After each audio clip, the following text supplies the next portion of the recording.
मेरे प्रिय साथियों नमस्कार। तो आज हम paper code 11001 Hindi literature BA प्रथम सेमेस्टर के 2021-22 का संपूर्ण सॉल्यूशन हम आपको देने जा रहे हैं। तो हम देख लेते हैं सबसे पहला प्रश्न जो इस बार का पेपर है तो इसमें 75 मार्क्स का तो आना ही आना है। जो खंड आ में है 4 प्रश्न हल करने हैं, जिसमें 10 प्रश्न या 8 प्रश्न आपके आएंगे। एक प्रश्न 7.5 नंबर का होगा। तो हम देख लेते हैं आदिकाल की प्रमुख विशेषताएं। तो आदिकाल की जो विशेषताएं हैं, विशेषताओं को ही हम प्रवृत्तियां नाम से जानते हैं। तो आदिकाल की जो साहित्य प्रवृत्तियां हैं, तो नंबर 1 है वीर रस की प्रधानता। जो इस काल के काव्य हैं उनमें जो रचनाएं लिखी गई हैं उसमें वीर रस की प्रधानता है। जैसे कि आप देख सकते हैं 12 बरस लो कुकर जीवे और 13 बरस लो जीवे सियान, 12 से 18 छत्री जीवे आगे जीवन को देखा। तो रासो काव्य हैं जो इनमें आचार्य रामचंद्र शुक्ल ने रासो ग्रंथों में यद्यपि सभी रसों का समावेश हुआ है, लेकिन वीर रस से जो युक्त रचनाएं हैं, ये रासो ग्रंथ में जो है आपका सभी रसों का समावेश हुआ है तथा वीर रस की प्रधानता सर्वाधिक है। और जो इसमें जो रचनाएं लिखी गई हैं वीर रस से संबंधित रचनाएं लिखी गई हैं। इसमें जो राजा है आपस में लड़ाई करते थे, वो युद्ध करना ही उनका एक मात्र धर्म बन गया था। दूसरी विशेषता है युद्धों का सजीव वर्णन। युद्धों का सजीव वर्णन इसमें क्या है, जो वीरगाथा काल की रचनाएं हैं इनमें युद्धों की सजीवता दिखाई गई है, युद्धों का सजीव वर्णन प्रतीत होता है। तासु ग्रंथ में किए गए युद्धों का वर्णन अत्यंत सजीव प्रतीत होता है। इन काव्य ग्रंथों में जहाँ तहाँ युद्ध वर्णन के प्रसंग हैं, वहाँ वहाँ ऐसा प्रतीत होता है कि जैसे कभी युद्ध का आंखों देखा वर्णन हाल सुना रहा हो। प्रमाणिकता का अभाव, इसमें जो इस काल में है प्रमाण नहीं दिया गया है। जो भी रचनाएं लिखी गई हैं वो सभी काल्पनिक हैं। तो जैसे कि आदिकाल के जो अधिकांश काव्य की प्रमाणिकता अभी संदिग्ध में है। पृथ्वीराज रासो में जो इस काल में प्रमुख रचना बताई गई है वो अप्रमाणित मानी गई है। ऐतिहासिकता का भी अभाव है। तो इस युग में वीर रसात्मक ग्रंथों में प्रमाणिकता संदिग्ध है। रासो साहित्य की चित्रनायक भले ही ऐतिहासिक व्यक्ति हों, किंतु काव्य ग्रंथों में ऐतिहासिकता का अभाव देखने को मिलता है, क्योंकि इन ग्रंथों में तथ्य कम है और कल्पना अधिक है। अब है श्रृंगार रस की प्रधानता। इस काल में श्रृंगार रस की प्रधानता। इस काल में वीर रस के साथ साथ श्रृंगार रस का भी सुंदर वर्णन किया गया है। इस युग में कई युद्ध में सुंदर राजकुमारियों से विवाह करने के उद्देश्य से लड़े जाते थे, अतः श्रृंगार रस का भावपूर्ण वर्णन इन ग्रंथों में स्वाभाविक रूप से मिलता है। आश्रयदाताओं की प्रशंसा है। आदिकाल के अधिकांशतः कवि राजाओं व सामंतों के आश्रय में रहते थे। इन आश्रय तथा तभी प्राप्त होता था जब ये अपने आश्रयदाताओं की प्रशंसा करते थे। ये रचयिता चारण कहे जाते थे। जो राजाओं की प्रशंसा में काव्य रचना करते थे, करना ही इनका परम कर्तव्य था। अब इसमें राष्ट्रीय एकता का अभाव। आदिकाल में राष्ट्रीय एकता अभाव था। यही कारण है कि इस काल में वीरता का वर्णन तो बार बार हुआ है, परंतु उस वर्णन में स्वदेश अभिमान एवं राष्ट्रीयता की भावना का अभाव था। उस समय जो था हमारा देश खंड खंडों में बटा हुआ था। इन छोटे छोटे राज्यों के शासक परस्पर कलह और संघर्ष में रहते थे। ये राजा 10-20 गांव के छोटे छोटे से राज्यों को ही राष्ट्र समझते थे। तो इसमें क्या थी, राष्ट्रीय एकता की अभाव था। अतिशय कल्पना का बोध था इसमें। इस युग में जो चारण कवियों की रचनाएं तथ्यपरक न होकर के कल्पना प्रधान होती थीं। ऐतिहासिक पात्र तो इन रचनाओं में हैं, पर इनमें इतिहास नाम मात्र का ही है। इन कवियों ने कल्पना का सहारा लेते हुए घटनाओं, नामावलियों, तिथियों तक की कल्पना कर ली है। वस्तुतः इन रासो काव्यों में संभावना और कल्पना और अधिक बल दिया गया है। तथ्य पर कम अपने आश्रयदाताओं की वीरता को काल्पनिक वर्णन करते हुए उनकी अतिशयोक्ति का सहारा लिया है। ऐतिहासिक सत्य की अवहेलना भी कर दी है। इन वीरों को इसी कारण काल्पनिक तथा युक्तिपरक कहना तर्कसंगत प्रतीत होता है। तो इस जो वीर गाथा काल की कविताएं हैं इनमें ऐतिहासिक पात्र तो लिए गए हैं, लेकिन इनमें कवि की कल्पना मात्र है सिर्फ। विविध छंदों तथा अलंकारों का प्रयोग। इस युग में ग्रंथों के छंद विविधता स्पष्ट परिलक्षित होती है। छंदों की ये विविधता हिंदी के न तो परवर्ती साहित्य में मिलती हैं और न ही पूर्ववर्ती साहित्य में मिलती हैं। दोहा, गाथा, परदरी तोमर, तोटक रोला और लाला साटक कुंडलिया इस युग के प्रचलित छंद हैं। तो मतलब जो कवियों ने इस युग के जो काव्य लिखे गए हैं उसमें दोहा गाथा, पद्दरी तोमर, तोटक रोला और लाला साटक कुंडलिया आदि छंदों का प्रयोग किया गया है। जैसे कि आप जानते हैं पृथ्वीराज रासो में 10,000 छंद हैं। कितने छंद हैं? 10,000 छंद। भाषा शैली, इस काल के साहित्य में हमें मूल रूप से अपभ्रंश, डिंगल पिंगल, मैथिली, खड़ी बोली आदि 4 भाषाओं का प्रयोग मिलता है। अब देख लेते हैं अपभ्रंश भाषा। तो अपभ्रंश भाषा इस भाषा युग मार्ग के बौद्धों की रचनाओं तथा नाथ पंथियों के प्रचार ग्रंथों में जो मूलतः राजपूताना तथा पंजाब की प्रचलित भाषा में लिखे गए और जैन आचार्य मेरुतुंग, सोमप्रभु, सूरि आदि की ग्रंथों में मिलती है। विद्यापति ने भी अपभ्रंश में छोटे छोटे ग्रंथों की रचना की है। सिद्धों द्वारा प्रयुक्त अपभ्रंश पूर्वी प्रभाव के जैन साहित्य में नगर अपभ्रंश का विशेष प्रभाव दिखाई देता है। तो इस काल के जो काव्य थे उनमें अपभ्रंश भाषा का प्रयोग मिलता है। तो जैसा कि आप समझ चुके हैं। और इसमें डिंगल पिंगल भाषा का भी प्रयोग किया गया है। इसमें किस भाषा का प्रयोग किया? डिंगल पिंगल भाषा। प्रादेशिक बोलियों के साथ ब्रजभाषा तथा मध्य प्रदेश की भाषा के संयोग से भाषा बनी वह डिंगल कहलाती, वह पिंगल कहलाती है। जबकि अपभ्रंश भाषा से युक्त बोलचाल की राजस्थानी के साहित्य रूप को डिंगल कहा जाता है। तो डिंगल क्या है और पिंगल क्या है? जो ब्रज भाषा और मध्य प्रदेश की भाषा से मिलकर बनी है उसे हम पिंगल भाषा कहते हैं। और जो अपभ्रंश भाषा से युक्त बोलचाल की राजस्थानी भाषा के रूप में साहित्य लिखे गए उसे डिंगल कहते हैं। तो डिंगल पिंगल भाषा में इसका प्रयोग हुआ है। पिंगल भाषा में फारसी, अरबी, तुर्की शब्दों का आदि भी इसमें मिलता है। डिंगल और पिंगल मिश्रित रूप से वीर गाथा काल के जो रचनाएं हैं उनमें दिखाई देती है। भाषा की दृष्टि से डिंगल साहित्य बहुत ही अव्यवस्थित भाषा होती है। अब देख लेते हैं मैथिली भाषा। मैथिली भाषा बिहार में प्रयुक्त होने वाली भाषा है। यह एक विभाषा मानी जाती थी। यही कारण विद्यापति की पदावली को हिंदी ग्रंथ माना जाता है। आदिकालीन ग्रंथों में विद्यापति की पदावली के विशेष स्थान है। खड़ी बोली, तो अमीर खुसरो के काव्य में जनता की उस बोली के दर्शन होते हैं जो कालांतर से विकसित होकर खड़ी बोली कहलाई। तत्कालीन जन भाषा के दर्शन खुसरो की पहेलियों तथा मुकरियों में मिलते हैं। यह दिल्ली और मेरठ के आसपास की भाषा थी। इस भाषा की क्रियाएं हिंदी हैं, साथ में अरबी फारसी का काफी शब्द मिलते जुलते हैं। ये आदिकाल की विशेषताएं होंगी जो प्रश्न क्रमांक लघु 1 में और प्रश्न क्रमांक 1 दीर्घ है उसमें इसके आंसर को लिखा जाएगा। बस काल विभाजन और नामकरण हम इसका लास्ट वीडियो में बताएंगे। अब सेकंड प्रश्न है रासो साहित्य का संक्षिप्त परिचय दीजिए। फिर इसके बाद प्रगतवादी काव्य की विशेषताएं। तो हम दोनों प्रश्न क्रम से देख लेते हैं इनके आंसर। अब हम रासो साहित्य का संक्षिप्त परिचय देख लेते हैं। हिंदी साहित्य के आदिकाल रासो काव्य का विकास धार्मिक, श्रृंगारिक और वीर भावों से ओतप्रोत कविता के लिए हुआ था। रासो शब्द आदिकाल में एक चली आती हुई परंपरा का परिणाम है। इस परंपरा के अवलोकन के पूर्व रासो शब्द की व्युत्पत्ति विचारणीय है। वीर गाथा काल में रासो शब्द के लिए रास, रासक, रासो, रासु आदि नाम प्रचलित हैं। संस्कृत में रास शब्द का प्रयोग रासो के समूह, रसानाम समूह रासः आदि रसों के उत्पादन के रूप में मिलता है। तो रासो ग्रंथों का पूर्ण परिपाक वीर गाथा प्रबंध काव्यों में हुआ है। ऐसे ग्रंथ में उस युग की ऐतिहासिक घटनाओं के अतिरिक्त राजनीतिक, सामाजिक पृष्ठभूमि का भी बोध होता है। इस ग्रंथों में आश्रयदाताओं का शौर्य, पराक्रम एवं ऐश्वर्य का वर्णन अधिक मिलता है, जिनमें कुछ प्रतिनिधि रासो काव्यों का परिचय हम देख लेते हैं। तो पहला है संदेश रसक। तो संदेश रसक रासो का परंपरा का एक प्रतिनिधि ग्रंथ है। तो संदेश रसक कैसा एक प्रतिनिधि ग्रंथ है? संदेश रसक की रचनाकार अब्दुल रहमान है। यह ग्रंथ विरह का अप्रतिम काव्य है। संस्कृत के मेघदूत की भांति प्रसिद्ध है। काव्य की भाषा अत्यंत ललित और भावमार्मिक है। अब देख लेते हैं हम भारतीय स्वर बाहुबली दास।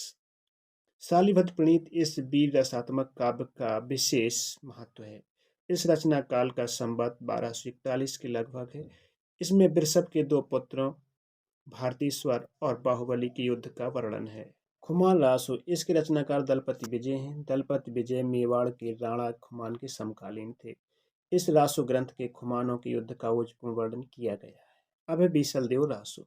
नरपत नाला कृत बीसलदेव रासो श्रृंगार परंपरा का रासो ग्रंथ है। इसमें सांभर के राजा बीसलदेव और मालो राजकुमारी राजमती के प्रेम की कथा वर्णित है। भाषा और ऐतिहासिक तथ्यों की दृष्टि से रासो की महत्वपूर्ण भूमिका रही है। अब है परमाल रासो। इस रासो काव्य के रचयिता जगनिक हैं। इसमें महोबा के राजा परमाल के दरबार में रहने वाले दो वीर आला और ऊदल किशोर कथा का वर्णन किया गया है। परमाल रासो को आलाखंड भी कहा जाता है। यह ग्रंथ इतना प्रचलित हुआ कि आज यह काव्य बन गया। मूल रासों की भाषा लुप्त हो गई तथा मौलिक परंपरा में ही अधिक प्रचलित है। अब है पृथ्वीराज रासो। पृथ्वीराज रासो के रचनाकार दिल्लीश्वर पृथ्वीराज के मित्र और राजकवि चंद्रबाई हैं। राज रासो का परंपरा में इस ग्रंथ की विशिष्ट भूमिका रही है। अब हम देख लेते हैं प्रगतिवादी काव्य कविता की प्रवृत्ति। तो ये लॉन्ग में भी आप लिख सकते हैं इस प्रश्न को और शॉर्ट में भी आप लिख सकते हैं। तो भाषा का अंतर सिर्फ रहता है बस।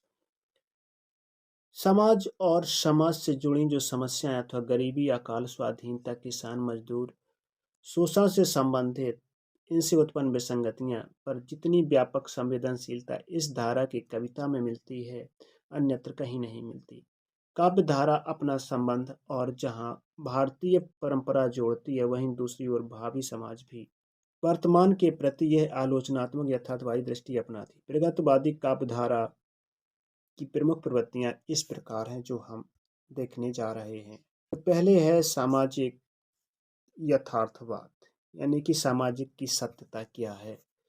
तो इस काव्य धारा के जो कवि ने समाज और उसकी समस्याओं का यथार्थ चित्रण किया है।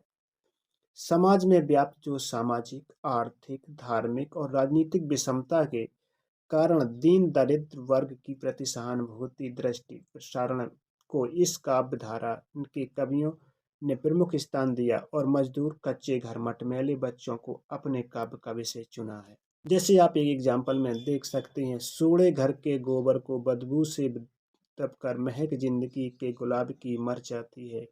इसमें आप देख सकते हैं समाज का यथार्थ चित्रण है कि सड़े घूर का गोबर बदबू से दबकर महक जिंदगी के गुलाब की मर जाती है। अगर सड़े घूर का गोबर होगी, बदबू से क्या होती है, जो महक है जिंदगी की गुलाब की मर जाती है। इसमें क्या है, यह समाजवादी यथार्थ चित्रण है। वह मानवता का प्रकाशन, वह मानवता की अपरिमित शक्ति से विश्वास प्रकट करता है और ईश्वर के प्रति अनास्था प्रकट करता है। धर्म उसके लिए अफीम का नशा है। ये मानवतावाद का प्रकाशन है। जिसे तुम कहते हो भगवान, जो बरसता है जीवन में रोग सुख दुख दैन अपार, उसे सुन चले पुकार। तो ये क्या है, एक नशा है। तीसरी विशेषता है क्रांति का आह्वान। प्रगतिवादी कवि समाज में क्रांति की ऐसी आग भड़काना चाहता है जिसमें मानवता विकास में बाधक समस्त रूढ़ियां जलकर भस्म हो जाए। देखो मुट्ठी भर दोनों की तड़प रही कृषकों की काया, वो कब से सुप्त पड़े हैं खेतों से देखो इनकलाब घेराया। अब चौथी जो विशेषता है वो है शोषितों के प्रति विद्रोह या आक्रोश। तो प्रगतिवाद की जो ये चौथी विशेषता में दलित तथा शोषित समाज के खटमलों, पूंजीवादी सेठों, साहूकार और राजा महाराजाओं के शोषण के चित्र उपस्थित कर उनकी मानवता का पर्दाफाश करता है। जैसे आप देख सकते, ओ मदहोश बुरा फल हो सूरों के सोड़े पीने का, देना होगा तुझे एक दिन गिन गिन मोल पसीने का। तो प्रगतिवादी जो लेखक हैं, तो ये इन्होंने शोषितों के प्रति आक्रोश का जिक्र किया है जो आपको इन पंक्तियों में मिलता है। अब पांचवां है सुस्तों को प्रेरणा। अब शोषितों को क्या प्रेरणा मिलती है? प्रगतिवादी कवि जो शोषित समाज का स्वावलंबी बनकर अपना उद्धार करने की प्रेरणा देता है। ना हाथ एक अस्त्र हो, ना साथ एक वस्त्र हो, ना अन्न नीर वस्त्र हो, हटो नहीं डटो नहीं, बढ़े चलो बढ़े चलो। प्रगतिवादी जो काव्य धारा के जो कवि हैं, उन्होंने इस पंक्तियों के माध्यम से प्रेरणा देने की कोशिश की है। अब छठवीं जो हेडिंग है वो है रूढ़ियों का विद्रोह। इसमें क्या कहा गया है कि इस धारा के कवि बुद्धिवाद का हथौड़ा लेकर सामाजिक कुरीतियों पर तीखे प्रहार कर रहा है और उसे चकनाचूर कर देना चाहता है। गा कोकिल बरसा पावक कण नष्ट भ्रष्ट हो जीर्ण पुरातन, ये पंत की पंक्ति है जो ऋणियों का विरोध किया है इसमें। तात्कालीन सामाजिक समस्याओं का चित्रण। प्रगति का उपासक कवि अपने समय की समस्याओं जैसे बंगाल का अकाल आदि की ओर आंखें खोलकर देखता है और उनका यथार्थ रूप से उपस्थित होकर समाज को जागृत करना चाहता है। तो समाज को कैसे जागृत करेगा? 3 पंक्तियों से जागृत करेगा। बाप बेटा बेचता है भूख से बेहाल होकर, धर्म धीरज प्राण खोकर, हो रही अनरीत राष्ट्र सारा देखता है। 8वीं विशेषता है या प्रवृत्ति है मार्क्सवाद का समर्थन। इस धारा के कुछ कवियों ने मात्र साम्यवाद के प्रवर्तक कार्ल मार्क्स तथा उसके सिद्धांतों का समर्थन करने हेतु प्रचारात्मक काव्य ही लिखा है। साम्यवाद के साथ स्वर्ण युग करता है मधुर पदार्पण और साथ ही साम्यवादी देशों का गुणगान भी किया है। 9वीं जो विशेषता है नया सौंदर्य बोध। प्रगतिवादी कवि श्रम में देखते हैं उनका सौंदर्य बोध सामाजिक मूल्य नैतिकता में से रहित नहीं है, वे अलंकृत एवं असहज में नहीं है, सहज सामान्य जीवन और स्थितियों में सौंदर्य दिखते हैं। खेत में काम करते हुए किसान की नारी का यह चित्र इसी तरह का है। बीच बीच में सहसा उठकर खड़ी हुई युवती सुंदर लगा रही है, पानी झुककर सीधे करे कमर वह पल भर। तो नया सौंदर्य का बोध भी है इन कविताओं में कि इसमें जो किसान की सुंदर युवती है खेत में पानी झुककर लगा रही है। तो कवि ने पंक्तियों के माध्यम से इसका चित्रण किया है। 10वां है व्यंग। तो व्यंग भी किए हैं कवियों ने। क्या व्यंग किए हैं? सामाजिक आर्थिक वैषम्य का चित्रण करते हुए रचना में व्यंग आ जाना स्वाभाविक है। व्यंग ऊपर ऊपर हास्य लगता है किंतु अंततः करुणा उत्पन्न कर देता है। क्योंकि ऊपर ऊपर ये हास्य लगता है अंततः ही करुणा उत्पन्न कर, इसलिए सामाजिक व्यंग अमानवीय शोषण सत्ता और सदैव विरोध करता है। प्रगतिशील कवियों के व्यंग तो सबके यहाँ मिल जाएगा किंतु नागार्जुन इस क्षेत्र में सबसे आगे है। देहाती मास्टर दुखरन और उसके शिष्य और मदरसे की यह तस्वीर नागार्जुन ने इस प्रकार से स्पष्ट की है। अब नागार्जुन ने क्या लिखा है ये देखते हैं। घुन खाए सह तीरों पर की 12 खड़ी विधाता बाँचे, फटी भीत है छत पर और चूंती आले पर बिस्तुइया नाचे, लगा लगा बेबस बच्चों पर मिनट मिनट में 5 तमाचे। इस तरह से दुखरन मास्टर गढ़ता है आदम से सांचे। क्या नागार्जुन ने क्या कविता लिखी है। 11वीं जो है प्रकृति। प्रकृति काफी वर्णन किया है प्रगतिवादी कवियों ने। किस प्रकार से वर्णन किया है? मानव समाज की भांति प्रकृति के क्षेत्र में भी प्रगतिवादी कवि सहज स्थितियों में सौंदर्य देखते हैं।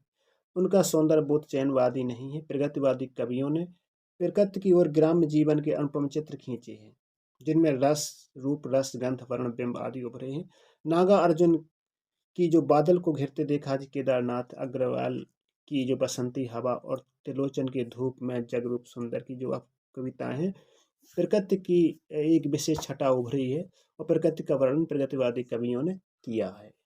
अब 12वीं हेडिंग है प्रेम। तो प्रगतिवादी कवियों ने प्रेम सामाजिक परिवार के रूप में देखा है। वर्ग विभक्त है, समाज में प्रेम सहज नहीं हो पाता। प्रेम वर्ग भेद वर्ण भेद को मिटाता है। प्रगतिवादी कवि प्रेम की पीड़ा को एकांतिक चित्र करते हुए किंतु वह वास्तविक जीवन के संदर्भों में होता है।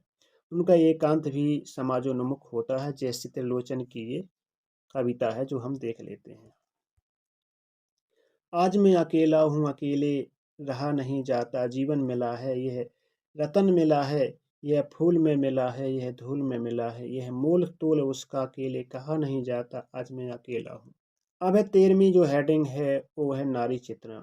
तो प्रगतिवाद के जो 13वीं विशेषता है, प्रगतिवादी कवि के लिए मजदूर और किसान के समान नारी भी शोषित है। युग युग में सामंतवाद की कारा में पुरुष की दास्ता है, लोहमयी जंजीरों से जकड़ी है, स्वतंत्र व्यक्तित्व खो चुकी है और केवल मात्र रह गई है। पुरुष की वासना तृप्ति का उपकरण है, इसलिए वह उसकी मुक्ति चाहता है। अपना स्वतंत्र व्यक्तित्व खो चुकी है और केवल मात्र रह गई है पुरुष की वासना तृप्ति का उपकरण, इसलिए वह उसकी मुक्ति चाहता है।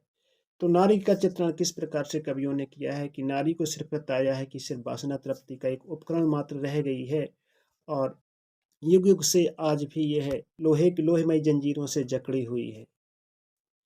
तो ये अच्छा करारा जवाब दिया है समाज को।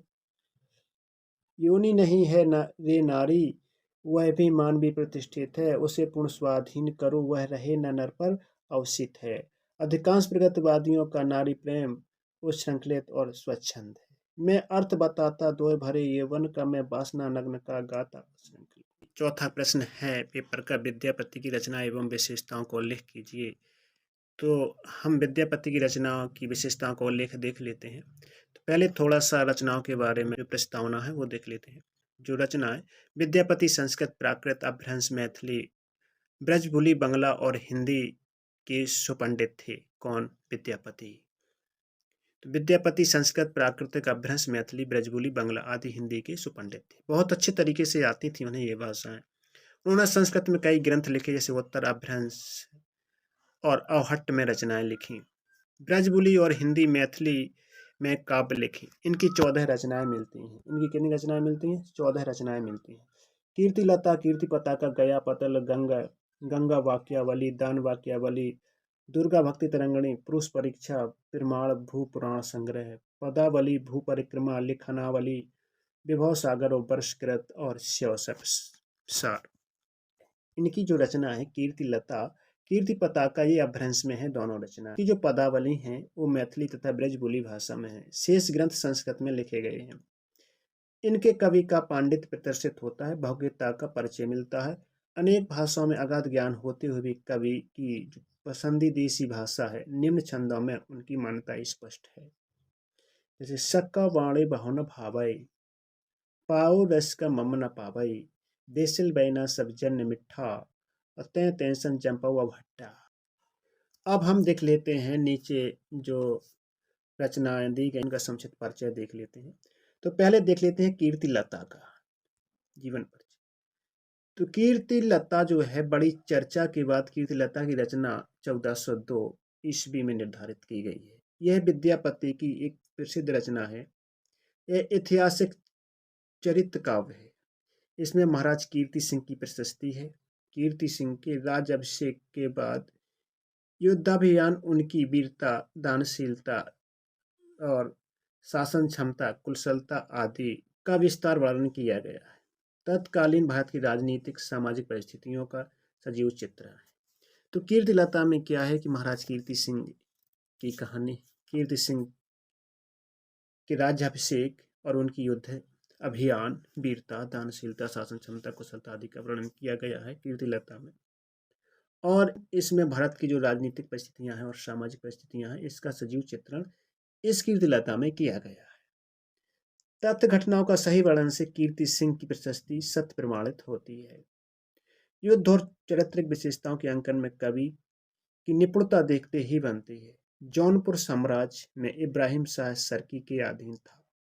जो जौनपुर साम्राज्य इब्राहिम सर्की के अधीन था। राजधानी जौनपुर और तुर्की चरित्र का विषय एक सुंदर चित्रण जो कीर्ति लता रचना में मिलता है। अब कीर्ति पताका में क्या, इस कृति में महाराज शिव सिंह की कीर्ति का विस्तृत वर्णन मिलता है।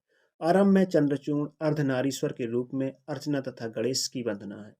प्रेम और शिव सिंह के आचरण का आकर्षण का वर्णन है। इन कई भाषाओं का प्रयोग है इसमें। मध्य में संस्कृत के बहुत से पदों का समावेश है।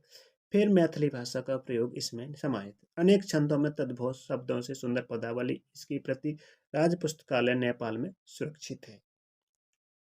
अब देख लेते हैं इनकी पदावली। तो विद्यापति की जो प्रसिद्ध उनकी पदावली के कारण हिंदी साहित्य में सर्वाधिक है। जो प्रसिद्धि है विद्यापति की, जो उनकी पदावली के कारण ही उनकी प्रसिद्धि है, यानी कि जो विद्यापति फेमस है, पदावली के कारण ही हिंदी साहित्य में प्रसिद्ध है। हिंदी विभिन्न समय में लिखे मुक्तक पद का एक संकलन है। इसमें लोक भाषा ये मैथिली में लिखी जाती रही है। पदावली हमेशा किस भाषा में लिखी जा रही? मैथिली में। कुछ लोग इसे ब्रजबुली भी कहते हैं। लगता है कि विद्यापति ने जयदेव के गीत गोविंद से प्रभावित होकर मधुर और कोमलकांत पदों को विभिन्न रागों में गाने के लिए इसे लिखा है। अब इसका वर्ण विषय भी हम देख लेते हैं। वर्ण विषय क्या? तो पदावली भिन्न भिन्न समय में लिखी गई। इसके विषय हैं भक्ति, श्रृंगार और विविध। ये इसके वर्ण विषय। भक्ति से संबंधित शिव, गौरी, दुर्गा आदि गंगा जी की स्तुति की रचनाएं हैं। बहुत सारे पदों में श्रृंगार रस है।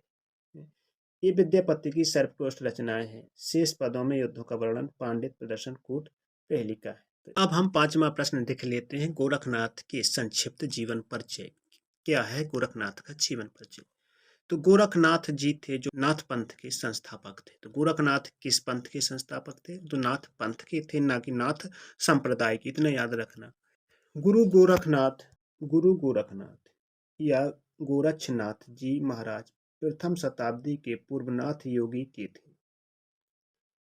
प्रमाण है कि राजा विक्रमादित्य के द्वारा बनाया गया पंचांग, जिन्होंने विक्रम संवत की शुरुआत प्रथम शताब्दी से की थी, जब कि गुरु गोरखनाथ इन गोरक्षनाथ जी राजा भृतहरि एवं इनके छोटे भाई राजा विक्रमादित्य के समय में थे। गुरु गोरक्ष जी ने पूरे भारत का भ्रमण किया और अनेकों ग्रंथों की रचना की। इनका मंदिर उत्तर प्रदेश के गोरखपुर नगर में स्थित है। गोरक्ष नाम पर इस जिले का नाम गोरखपुर पड़ा। गोरखनाथ के शिष्य का नाम भैरवनाथ था, जिनका उद्धार माता वैष्णो देवी ने किया था। पुराणों के अनुसार भगवान शिव के अवतार थे। नेपाल में गोरख लोगों का गोरखा नाम गुरु गोरक्ष जी के नाम से ही संबंध रखता है। नेपाल में एक जिला है गोरखा। इस जिले का नाम गोरखा भी इन्हीं के नाम से पड़ा है। माना जाता है कि गुरु गोरक्ष सबसे पहले यही दिखे थे। गोरखा जिला में एक गुफा है जहां गोरक्ष का पग चिन्ह है और उनकी एक मूर्ति भी है। यहाँ हर साल बैसाख पूर्णिमा में एक उत्सव मनाया जाता है, जिसे हम रोट महोत्सव कहते हैं। रोट महोत्सव कहते हैं, और मेला भी लगता है। गुरु गोरक्षनाथ जी का एक स्थान पर उच्च टीले गोगामेड़ी राजस्थान हनुमानगढ़ जिले में भी है। उनकी मणि सोमनाथ ज्योतिर्लिंग के नजदीक बैरावल में है। उन्हें 12.5 पंथ होते हुए भी गोरखनाथ जी गाय चराया करते थे, जिसकी वजह से वे चरवाहा उन्हें कहा जाता है। इनका जन्म गवाल अहीर कुल में बाबा मच्छिंद्र नाथ जी के आशीर्वाद से हुआ था। अन्य युगों में गुरु गोरखनाथ के जन्म की कथा तो हम देख लेते हैं। त्रेता युग में गुरु गोरखनाथ की कथा। तो त्रेता युग में जो गोरखनाथ की कथा है, त्रेता युग में भी गुरु गोरखनाथ ने अवतार लिया था। ऐसा माना जाता है कि जब श्री राम का अभिषेक था, तब गुरु गोरखनाथ को आमंत्रण मिला था और भगवान श्री राम के उत्सव में शामिल हुए थे। द्वापर में गुरु गोरखनाथ की जन्म कथा। जब कई हिंदू ग्रंथों के अनुसार ऐसा माना जाता है कि द्वापर युग में भी गोरखनाथ ने अवतार लिया था। उस समय गुजरात में स्थित जूनागढ़ गिरनार गोरखमणि में तप किया था। इसी जगह पर श्री कृष्ण और रुक्मणी का विवाह हुआ था। तब गुरु गोरखनाथ ने उनके विवाह में सम्मिलित हुए थे। कलयुग में गुरु गोरखनाथ की जन्म कथा। अगर बात की जाए कलयुग की, तो ऐसा माना जाता है कि एक समय बापा रावल राजकुमार घूमते घूमते बीच जंगल में पहुंच गए। तब उन्होंने जंगल में तेजस्वी साधु को तप करते हुए देखा। वह गुरु गोरखनाथ जी थे। बापा रावल ने उनके तेज पर ध्यान प्रभावित होकर वहीं रहना चालू कर दिया। उनकी सेवा करने लगे और उनकी गैया भी चराया करते थे। इसीलिए बापा रावल काल भोजग्वाल भी कहते हैं। गुरु गोरखनाथ का ध्यान टूटा। वह बापा रावल की सेवा से प्रसन्न हो गए और उन्होंने एक तलवार बापा रावल को आशीर्वाद के रूप में दे दी। बापा रावल ने इसी तलवार से मलेच्छों को हराया था और चित्तौड़ राज की स्थापना की थी। डॉक्टर बड़द्वाल की खोज, इसमें जो 40 पुस्तकों का पता चला था, इन्हें गोरखनाथ की रचनाएं समझकर इनको प्रकाशित कर दिया गया। तो ये गोरखनाथ की रचनाएं हैं।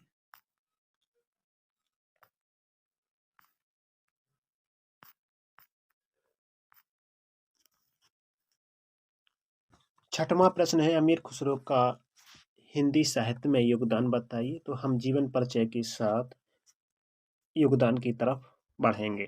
तो सबसे पहले हम थोड़ा जीवन परिचय उनका देख लेते हैं। तो अमीर खुसरो का पूरा नाम क्या था? तो अमीर खुसरो का नाम था अबुल हसन यामीनुद्दीन अमीर खुसरो। इनका जन्म तो मध्य एशिया में लाचन जाति तर्क सैफुद्दीन के पुत्र अमीर खुसरो का जन्म। तो जैसा कि जानते हैं कि मध्य एशिया में लाचन जाति के तुर्क सैफुद्दीन के पुत्र अमीर खुसरो का जन्म सन 1223 ईस्वी यानी कि 652 हिजरी सन में एटा उत्तर प्रदेश के पटियाली नामक कस्बे में हुआ था। जो लाचन जाति के तुर्क चंगेज खां के आक्रमण से पीड़ित होकर बलवन, जिसका 1266 यानी कि 1266 से 1286 ईस्वी के राज्यकाल में शरणार्थी के रूप में रहे। भारत में आ गए। खुसरो की मां बलबन के युद्ध मंत्री इमादतुल मुल्क की पुत्री तथा भारतीय मुसलमान महिला थी। 7 वर्ष की अवस्था में खुसरो के पिता का देहांत हो गया था। किशोर अवस्था में उन्होंने कविता लिखना प्रारंभ कर दिया। 20 वर्ष के होते होते कवि रूप में वो प्रसिद्ध हो गए। खुसरो की व्यवहारिक वृद्धि की कोई कमी नहीं थी। सामाजिक जीवन की खुसरो ने कभी अवहेलना नहीं की। खुसरो ने अपना सारा जीवन राज आश्रय में ही बिता दिया। राज दरबार में रहते हुए खुसरो हमेशा कवि, कलाकार, संगीतज्ञ, सैनिक ही बने रहे। साहित्य के अतिरिक्त संगीत के क्षेत्र में भी खुसरो का महत्वपूर्ण योगदान रहा। उन्होंने भारतीय और ईरानी रागों का सुंदर मिश्रण किया और एक नवीन राग शैली ईमान, जिल्फ, साजगरी आदि को जन्म दिया। भारतीय गायन में कव्वाली और सितार की इन्हीं की देन माना जाता है। इन्होंने गीत के तर्ज पर फारसी और अरबी गजल के शब्दों को मिलाकर कई पहेलियां और दोहे भी लिखे हैं। तो ये प्रश्न है आपका अमीर खुसरो के साहित्य का योगदान भी है और जीवन परिचय भी है। तो ये जो आंसर है ये दोनों के लिए संपूर्ण है। ये 7वां प्रश्न है जिसमें सूर का संक्षिप्त जीवन परिचय पूछा गया है। तो ये जो सूरदास जी थे जो ब्रजभाषा के कवि थे, इनका जीवन काल 1478 से 1583 तक रहा है। तो सूरदास हिंदी के भक्ति काल के महान कवि थे। हिंदी साहित्य में श्री कृष्ण ने भगवान के अन्य उपासक भी थे और ब्रजभाषा के श्रेष्ठ कवि भी माने जाते हैं। इनका जीवन परिचय कुछ इस प्रकार है। सूरदास जी का जन्म 1478 में रुनकता क्षेत्र में हुआ था। इनका यह गांव मथुरा आगरा मार्ग के किनारे स्थित है। कुछ विद्वानों का मत है कि सूर का जन्म हरियाणा के फरीदाबाद के सीही गांव नामक ग्राम में निर्धन सारस्वत ब्राह्मण परिवार में हुआ था। वह बहुत विद्वान थे। उनकी लोग आज भी चर्चा करते हैं। वे मथुरा के बीच गऊ घाट पर आकर रहने लगे थे। सूरदास के पिता रामदास सारस्वत थे जो प्रसिद्ध गायक थे। सूरदास जन्म से अंध होने के कारण इनमें अनेक मतभेद भी हैं। प्रारंभ में सूरदास आगरा के समीप गऊ घाट पर रहते थे। उनकी भेंट वल्लभाचार्य से हुई। वे उनके शिष्य भी बन गए। वल्लभाचार्य ने उनको पुष्टि मार्ग की दीक्षा दी। कृष्णलीला के पद गाने का आदेश भी दिया। सूरदास की मृत्यु के गोवर्धन के निकट पारसौली नामक ग्राम में 1583 ईस्वी में हो गई थी। सूरदास की जन्म तिथि एवं जन्म स्थान के बारे में क्या क्या मतभेद हैं, थोड़ी सी नज़र हम उस पर डाल लेते हैं। सूरदास की जन्म तिथि एवं जन्म स्थान पर बहुत से मतभेद मिलते हैं। साहित्य लहरी सूर की लिखी रचना मानी जाती है। इसमें साहित्य लहरी की रचना काल में संबंध में निम्न पद मिलता है। तो वो पद क्या है? मुनि पुनि के रस लेख, दसन गौरी नंद को लिख सुबल संबत पेख। तो इसका अर्थ है 1607 ईस्वी में माना गया है साहित्य लहरी का रचना काल। इस ग्रंथ से यह भी प्रमाण मिलता है कि सूर के जो गुरु हैं वो वल्लभाचार्य हैं। सूरदास जी का जन्म 1540 ईस्वी के लगभग ठहरता है, क्योंकि वल्लभ संप्रदाय में ऐसी मान्यता है कि वल्लभाचार्य सूरदास से 10 दिन बड़े थे। वल्लभाचार्य का जन्म उक्त संभवतः वैशाख कृष्ण एकादशी में हुआ था। इसलिए सूरदास की जन्मतिथि वैशाख शुक्ल पंचमी संवत 1535 विक्रम संवत समीचीन जान पड़ती है। अनेक प्रमाणों के आधार पर इनकी मृत्यु संवत 1620 से 1648 ईस्वी के मध्य स्वीकार की गई है। रामचंद्र शुक्ल जी के मतानुसार सूरदास का जन्म संवत 1540 विक्रम संवत के सन्निकट और मृत्यु संवत 1620 ईस्वी के आसपास माना जाता है। अब एक क्वेश्चन नंबर 8, तुलसीदास के जीवन वृत्त पर प्रकाश डालिए। तो हम तुलसीदास का जीवन परिचय देखने जा रहे हैं। तो तुलसीदास जी एक बैरागी साधु हिंदी साहित्य के महान कवि, साहित्यकार, दार्शनिक थे। तुलसीदास जी ने अपने जीवन काल में राम भक्ति में लीन होकर अनेकों ग्रंथों की रचनाएं की। तुलसीदास द्वारा रचित रामचरितमानस एक पुरातन पौराणिक बहुप्रसिद्धीय ग्रंथ है। तुलसीदास जी ने रामचरितमानस के अलावा वाल्मीकि ऋषि, गीतावली, दोहावली और संस्कृत रामायण आदि काव्यों की रचना की। तुलसीदास जी ने भगवान राम के सच्चे भक्त एवं अनुयायी थे। जो तुलसीदास जी का शुरुआती जीवन है वो कैसा रहा है, तो तुलसीदास जी का जीवन परिचय। ऐतिहासिक जानकारी के साक्ष्य के आधार पर हम बात करें तो गोस्वामी तुलसीदास जी का जन्म 1511 ईस्वी में कासगंज, उत्तर प्रदेश के एक सरयू पारीय ब्राह्मण परिवार में हुआ था। लेकिन कुछ विद्वान मानते हैं कि तुलसीदास जी का जन्म राजापुर जिले के चित्रकूट में हुआ था। ऐतिहासिक जानकारी के साक्ष्य के अनुसार हम बात करें तो गोस्वामी तुलसीदास जी का जन्म 1511 ईस्वी में कासगंज, उत्तर प्रदेश के एक सरयू पारीय ब्राह्मण परिवार में हुआ था। लेकिन कुछ विद्वान मानते हैं कि तुलसीदास जी का जन्म राजापुर जिले के चित्रकूट में हुआ था। मुगल शासक अकबर तुलसीदास जी का समकालीन सम्राट माना जाता है। तुलसीदास जी के पिता का नाम आत्माराम शुक्ल दुबे एवं माता जी का नाम हुलसी दुबे था। तुलसीदास जी के माता एक आध्यात्मिक महिला एवं गृहिणी थीं।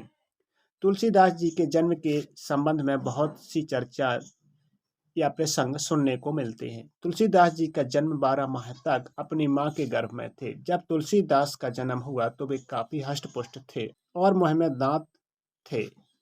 अपने जन्म के साथ तुलसीदास ने राम नाम लेना शुरू कर दिया था, जिस कारण तुलसीदास जी के बचपन का नाम राम बोला पड़ गया।